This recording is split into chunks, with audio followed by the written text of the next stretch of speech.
Hi, boys and girls. Mr. Haynes here. Today we're going to be talking about a reading strategy called Eagle Eyes. And remember, good readers can use many different reading strategies when they're reading a difficult book. And these strategies can help them to decode words that you might not be familiar with. Okay, so what Eagle Eyes does is Eagle Eyes looks at the picture and uses that picture to help them to guess some words they might have trouble with. Okay, and when we're reading the book and we get to a word that maybe we don't know, we look at the picture to see if there's anything in the picture that might have the same beginning sound of the word that we're struggling with. Okay, so let's practice with this one right here.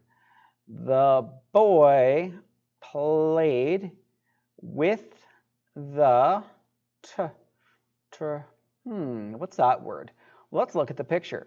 So we've got a boy here and he's playing with a truck, monster truck. There, oh, truck. Truck. Okay, truck. Okay, there we go. Let's look at one more example. Okay, here you have another page in a story.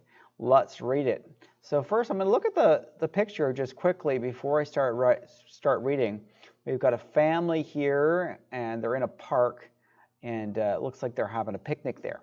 Okay, so that's a hard word. What in the picture begins with that sound? Park, picnic, family. Oh, okay. My family had a could it be park?